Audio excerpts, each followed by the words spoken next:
आप समझो श्यामा जी हमारी, तो श्यामा नाम जप करते रहिएगा।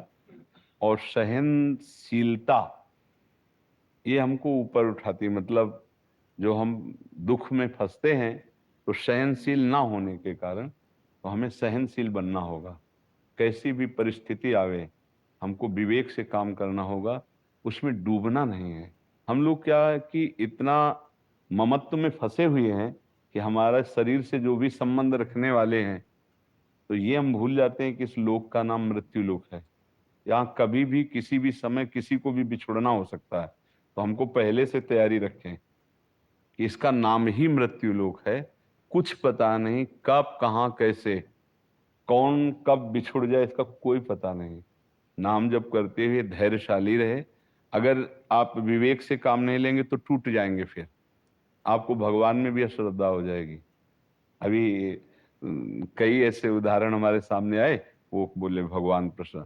देखो, भगवान पे अश्रद्धा करने से कुछ लाभ नहीं मिलने वाला। आकाश का आप कुछ बिगाड़ नहीं सकते, आपकी पहुंच से परे है। हाँ, आप अपने भाव बना लेते तो कल्याण हो जाता, बिगड़ जाएगा तो ठीक नहीं। आप इतना समझो कि अपने कर्म के अनुसार हमारा जन्म मरण भी होता है। सुनो भरत भावी प्रबल बिलख कहो मुनिनाथ, हानि लाभ जीवन मरण जस अपजस विधिहान। विधिहान माने विधान। विधान किसका? कर्म विधान। हमारे कर्म से जो विधान लिख दिया गया, वो सुख दुख लाभ हानि जन्म मृत्यु का निश्चित समय है।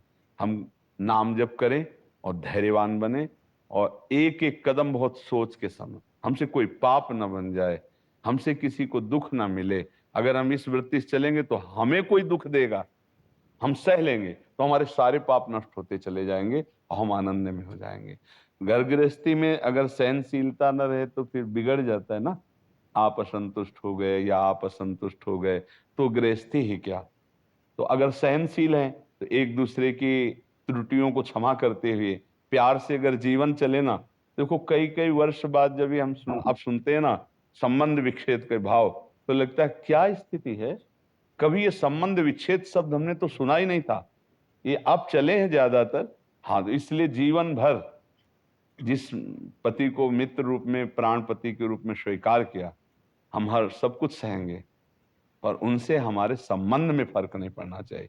ऐसे ही पति का भाव होना चाहिए कि हम डांट लेंगे, हम लड़ लेंगे, पर हमारी अर्धांगिनी, जैसे हम आधा अंग नहीं कटवा सकते, ऐसे हम अपनी अर्धांगिनी का त्याग नहीं। ऐसे गृहस्थ धर्म में सुख पूर्वक पहले चला जाता था। तो इसलिए धैर्य पूर्वक रहेगा और नाम जप कीजिएगा, और भगवान की कृपा तो है ही वर्तमान में, पर ये टिकाऊ नहीं है। हमारी बात समझना। ना ये शरीर और ना ये पद।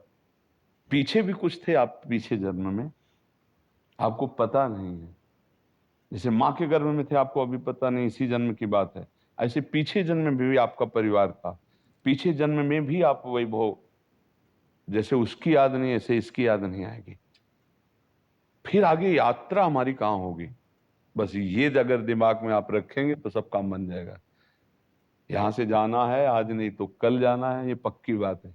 इसमें संशय है क्या? तो नाम जप, नाम जप करते रहिए, धर्म पूर्वक कर्तव्य का पालन कीजिए, सहन करते हुए परिवार की जो कड़ियां जुड़ी हैं, बेटा बेटी पत्नी रिश्ते नाते, उनको हम सुरक्षित रखें।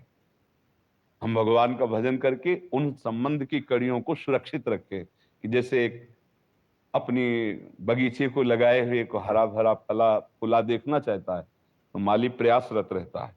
ऐसे हमारा बगीचा सुरक्षित रहे, तो उसको सींचेंगे पुण्य से, भजन से। हम नाम जप करें और वो सब हमारे परिवार को सुखी करें।